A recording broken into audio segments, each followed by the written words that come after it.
Bonjour, on va aujourd'hui évoquer ensemble les contrats d'entretien et l'obligation ou pas d'avoir des contrats d'entretien, notamment dans les immeubles de grande hauteur, puisqu'en effet la question nous est assez souvent posée, à savoir si ce type de contrat est obligatoire, compte tenu que nous avons en général des contrôles qui sont aussi effectués par les organismes agréés, Veritas, Socotec, APAV ou autres, et est-ce que ces contrôle se substitue au bout du compte au contrat d'entretien. Alors il faut bien faire la différence entre ces deux contrôles. Il y a d'une part l'organisme agréé qui vérifie l'installation en fonction des périodicités et des obligations, en général c'est annuel, et il fait une photo à un instant précis et ensuite il fait un rapport sur les dysfonctionnements, les non-conformités qu'il a pu constater.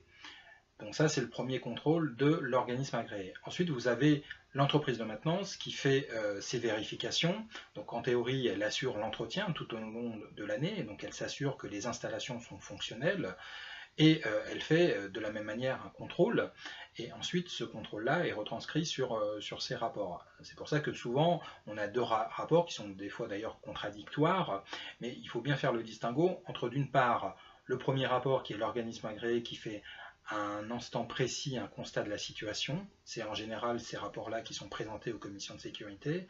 Et dans le deuxième rapport, donc l'autre rapport fait par les entreprises de maintenance, eh bien c'est représentatif de la maintenance qui est faite tout au long de l'année. Donc ça veut dire que si on a beaucoup d'observations, on peut considérer qu'on a une mauvaise maintenance qui est effectuée. Donc ces deux contrôles-là et ces deux types de contrats sont obligatoires. D'une part, le contrôle périodique de l'organisme agréé et d'autre part de souscrire et d'avoir un contrat sur les installations de sécurité.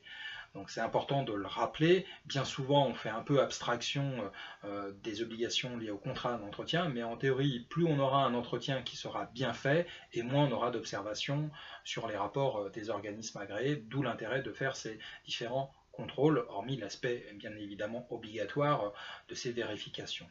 Voilà, on mettra sur le site un certain nombre d'informations sur ce sujet. Sinon, n'hésitez pas, si vous avez des questions, à nous solliciter. Merci à vous, au revoir et à bientôt.